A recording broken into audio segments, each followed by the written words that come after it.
Hi guys, welcome back to Prospect Channel TV. Thank you for always stopping by. If you're just joining us for the first time, please kindly subscribe to this channel and don't forget to give us a thumbs up. Abeg.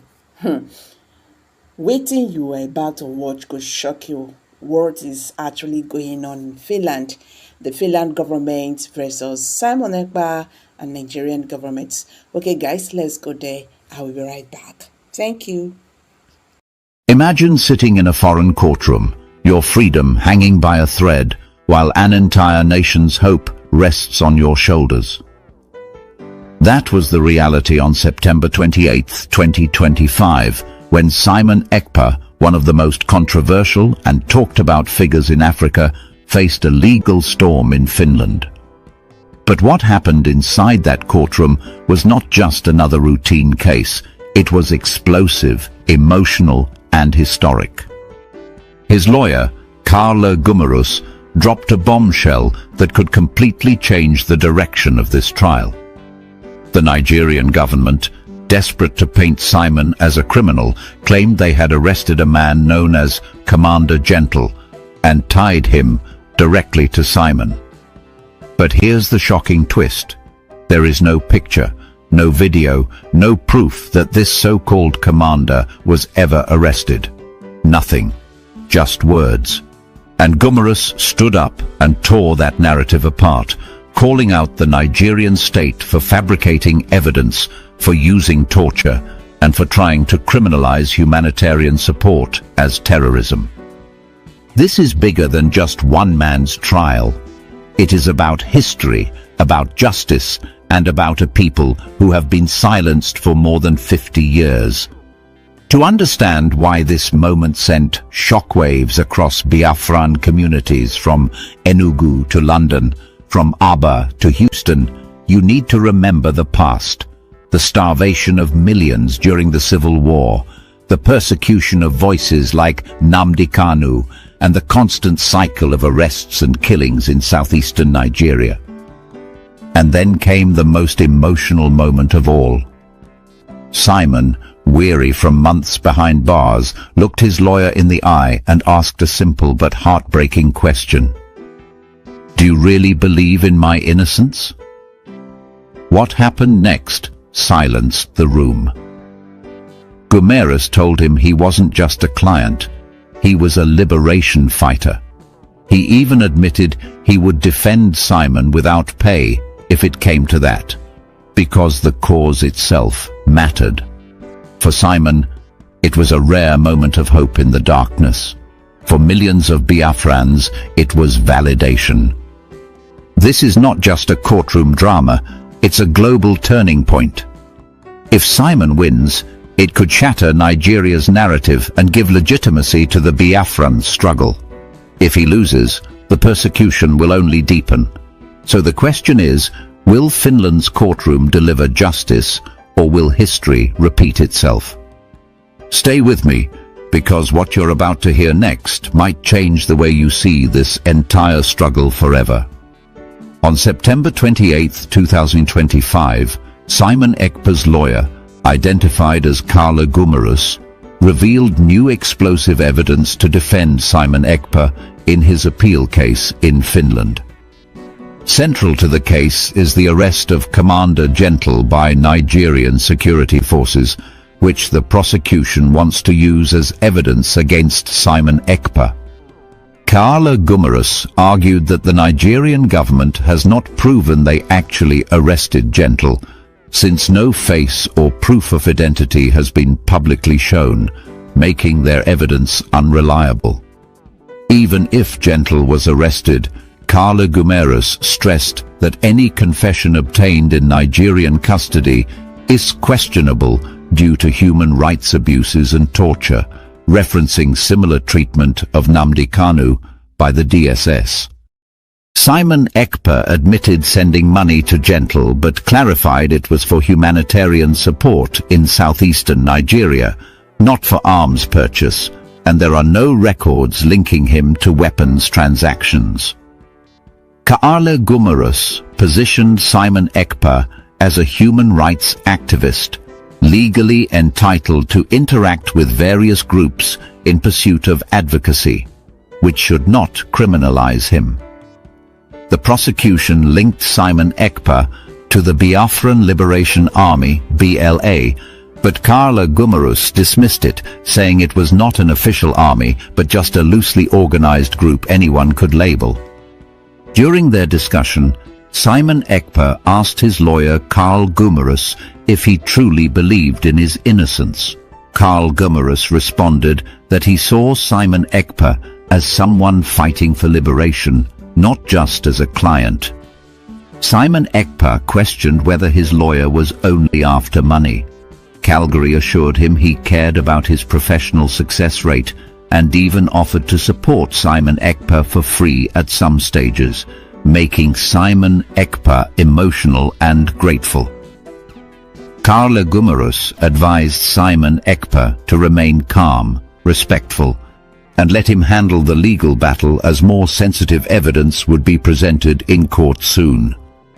On the 28th of September 2025 in Finland, a story unfolded that carried the weight of history, the sharpness of injustice, and the stubborn flame of hope for millions of Biafrans around the world. Simon Ekpa, a man who has become both a target of state persecution and a symbol of resistance, sat with his lawyer Carla Gumerus to chart a strategy that could determine not just his own freedom, but also the legitimacy of the Biafran struggle in the eyes of the world. The problems at the heart of this case are not only legal, they are political, historical, emotional, and deeply tied to the centuries-old oppression of the Igbo people in Nigeria. To understand why this moment in Finland sparked jubilation across the Biafran global community, we need to look carefully at the layers of injustice that have defined this struggle. The first problem is the weaponization of the Nigerian state against Biafran voices. From the brutal suppression of the Biafran War between 1967 and 1970, where over 3 million Igbo men, women and children starved and perished under a deliberate blockade, to the modern-day harassment, torture and killings of young men in the southeast by the Nigerian military, there has been a continuous pattern of marginalization. The same playbook is being used today. The Nigerian government attempts to silence dissent not by addressing grievances, but by criminalizing those who raise their voices. Simon Ekpa's arrest and trial in Finland are deeply tied to this history. Nigerian authorities have been desperate to link him with violence, armed groups and instability. The arrest of Commander Gentle, a name suddenly floated by Nigerian security forces, was immediately weaponized against Simon. Yet, as Carla Gumerus pointed out, the so-called arrest is filled with contradictions. No picture, no video, no verifiable evidence of identity was ever released. The Nigerian state merely issued a claim, expecting the international community to swallow it without question. This echoes a long history where the Nigerian government fabricates, manipulates, and distorts information to justify violence against the Igbo. The second problem is the systematic violation of human rights.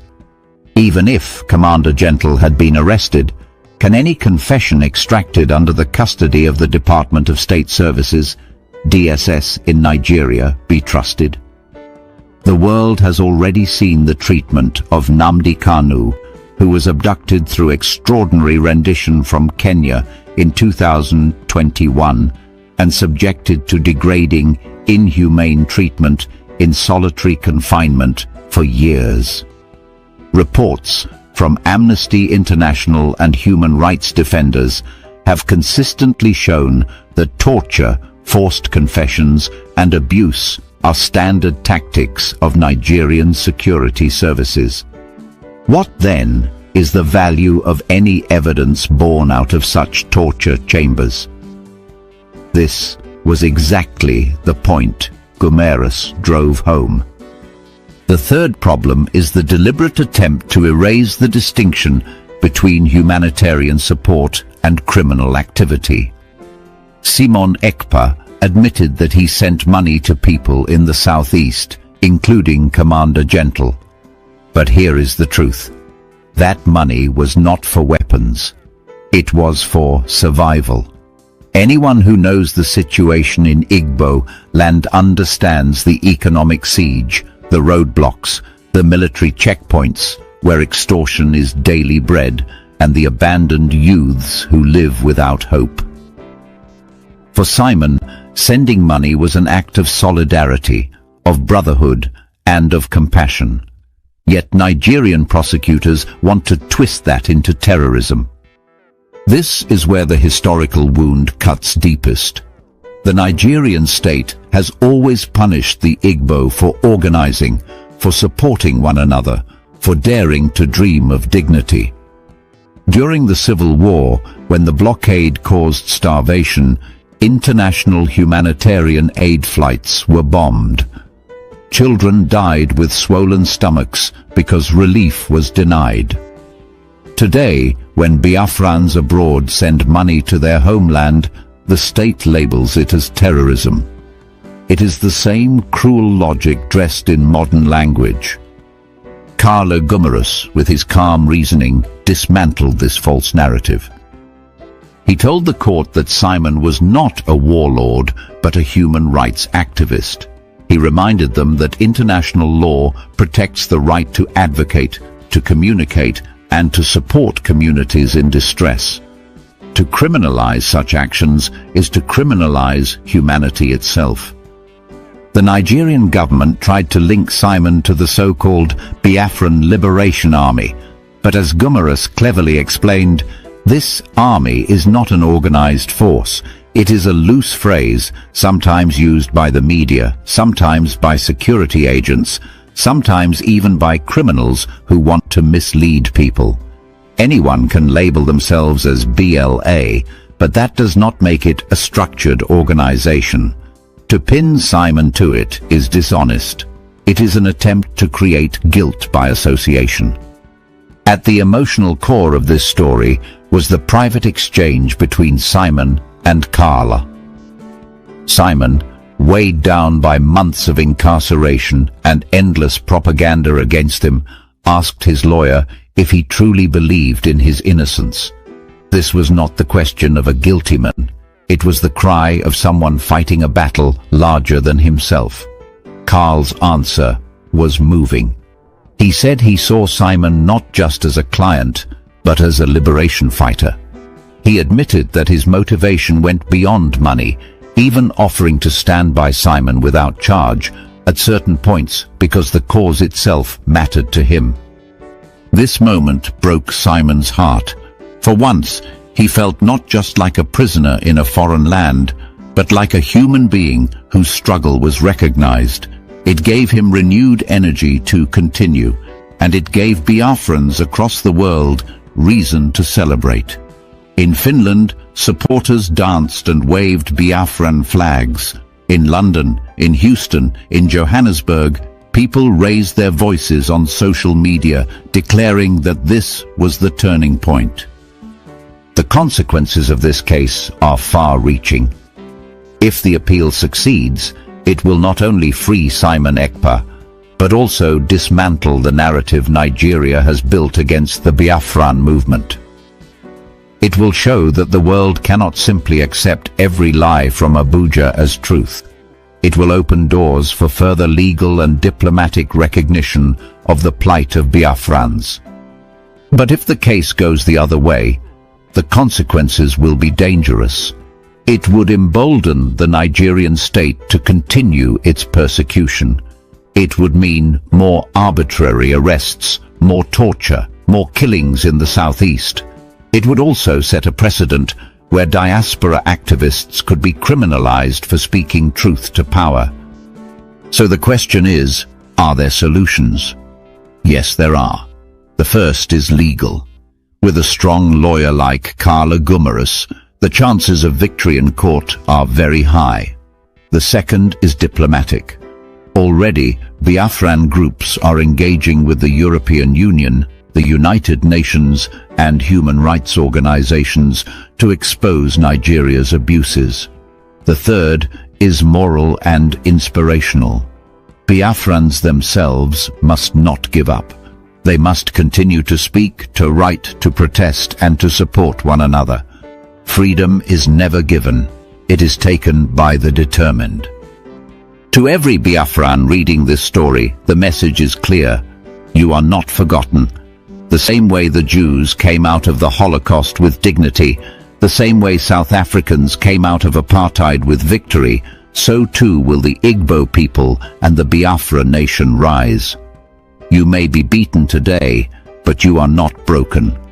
You may be silenced in Nigerian newspapers, but your voice echoes in the world. Your children will not grow up in fear forever.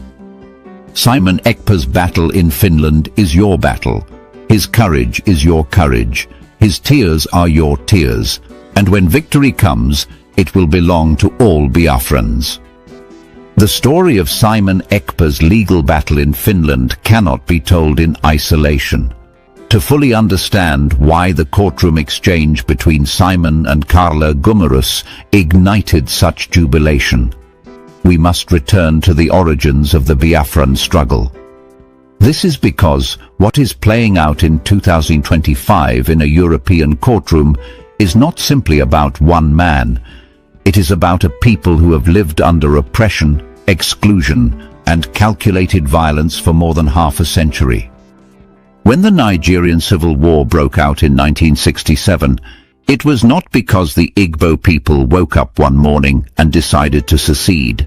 It was because of a long chain of massacres, betrayals, and systemic persecution. The pogroms of 1966 saw tens of thousands of Igbo men, women, and children slaughtered in northern Nigeria simply because of their ethnicity. Trains filled with corpses returned to the east. Mothers wept over mutilated sons. Fathers dug graves for entire families.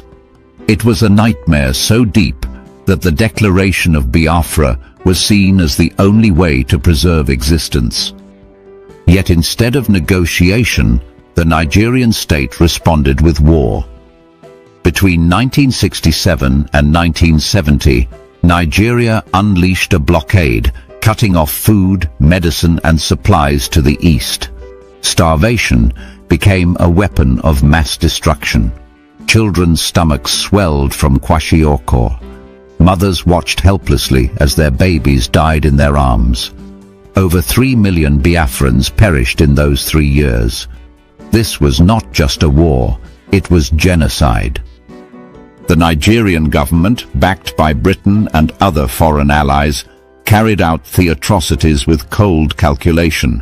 Even Red Cross planes carrying food aid were targeted. Relief centers were bombed. Villages were razed. And when the war ended in 1970, instead of reconciliation, there was humiliation. The so-called "no victor, no vanquished" slogan was nothing more than political deception. Biafrans were reduced to £20 regardless of their bank deposits. Properties were declared abandoned and seized. The Igbo were excluded from federal appointments and military promotions. This is the history that lives in the memory of every Biafran. This is the foundation upon which modern injustice rests. When the Nigerian government today accuses Biafran activists of terrorism, it is repeating the same old script: criminalize their existence, delegitimize their humanity, and silence their demand for justice. Simon Ekpa is standing trial in Finland not because he committed crimes, but because he represents a truth that the Nigerian state cannot tolerate. He represents the unfinished story of Biafra. He represents a people who refuse to die quietly. The prosecution's attempt to use Commander Gentle's alleged arrest as evidence against Simon is a desperate move. First, the lack of verifiable identity makes it unreliable. Second, even if such a person exists, confessions from Nigerian custody are worthless because of torture. Third, The connection to Simon is tenuous at best. Financial support for humanitarian purposes cannot and should not be equated with terrorism. What Karla Gumerus did was to expose the weakness of Nigeria's case in front of the world. He reminded the court that Simon's activism is rooted in human rights, not violence. He reminded the court that the Biafran Liberation Army, as described by prosecutors, is a phantom, an amorphous label, not a structured organization. He reminded the court that international law protects freedom of speech, association, and advocacy. But beyond the courtroom, the significance lies in the inspiration it gave to millions of Biafrans. For decades, the Nigerian state has tried to project an image of Biafran activists as criminals, miscreants, and lawless agitators. Yet in Finland, in the heart of Europe, a respected lawyer stood up to affirm that Simon is not a criminal, but a liberation fighter. This validation from outside Nigeria shook the foundations of Abuja's propaganda. The emotional exchange between Simon and his lawyer highlighted the humanity of the struggle. Simon, tired and broken by incarceration, asked if his lawyer truly believed in him. That question carried the weight of all Biafrans, who often wonder if the world sees their suffering, if the world acknowledges their humanity. Karla's answer was not just for Simon, but for every Biafran. He said he believed. He said he saw Simon as a liberation fighter. He even promised support beyond financial obligations. That was a declaration that this struggle is legitimate, that the Biafran cause has allies beyond Africa, that the Igbo people are not alone. Across Finland, jubilations broke out among the diaspora. In Helsinki, people waved the red, black and green flag with the rising sun. In places like Enugu, Aba and Onitsha, even under the heavy eyes of Nigerian security forces, whispers of joy spread through marketplaces and homes. People said to themselves, Simon will win and we will win too. But it is not only about Simon. It is also about Nnamdi Kanu, who remains detained in Nigeria, enduring the same torture and humiliation. It is about the countless young men disappeared in Obigbo, Orlu and Augu. It is about mothers who wake up to find their sons missing after military raids. It is about fathers whose livelihoods are destroyed because they dared to speak of freedom. The courtroom battle in Finland is connected to all of these realities. The consequences of victory would be historic. If Simon's appeal succeeds, it will expose the lies of the Nigerian government.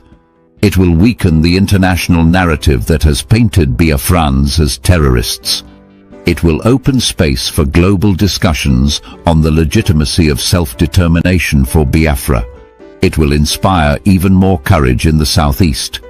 It will tell the world that oppression can be challenged, not just in the streets but also in the courts. And what of defeat? Defeat is not an option. Even if the court rules otherwise, the Biafran struggle will not end. It has survived worse. It survived genocide, starvation, marginalization, and decades of silence. No courtroom defeat can kill the dream of freedom.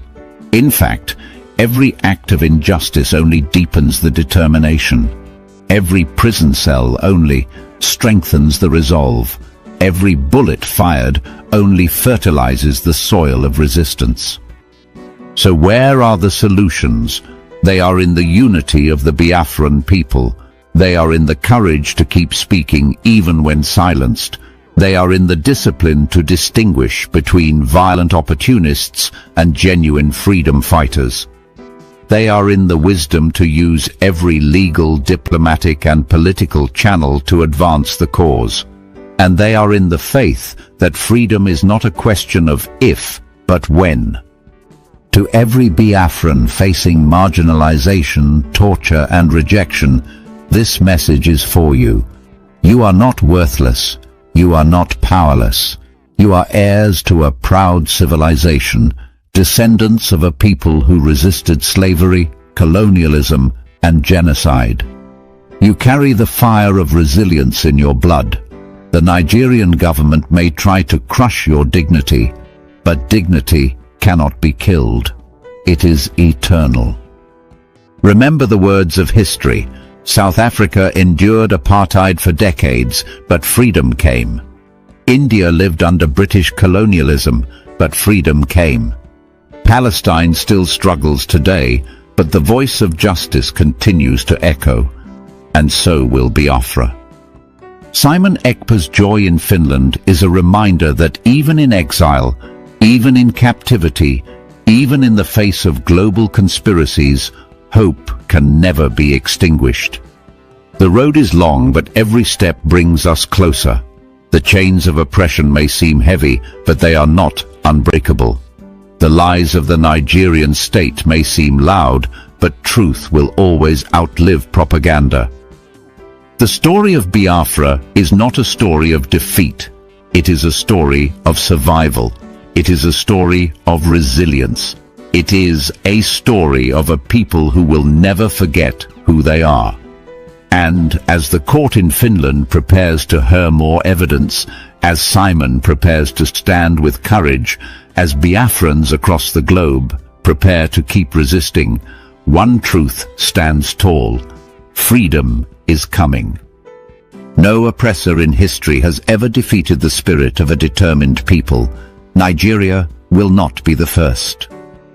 And so, as we close this chapter for now, let every Biafran hold their head high. The struggle continues, but the victory is already written. Simon Ekpa is not alone. Nnamdi Kanu is not forgotten. The Biafran people are not abandoned. The rising sun of Biafra will shine again, brighter than ever, and when it does, the world will remember that against all odds, a people who were starved, massacred, and silenced found their voice, reclaimed their dignity, and won their freedom. This is not the end. It is the beginning of a new dawn. Alright guys, so what's your take on this? Let's hear from you. Please drop your comments below the comment section. Share this video, make it go viral. Thank you, and bye for now.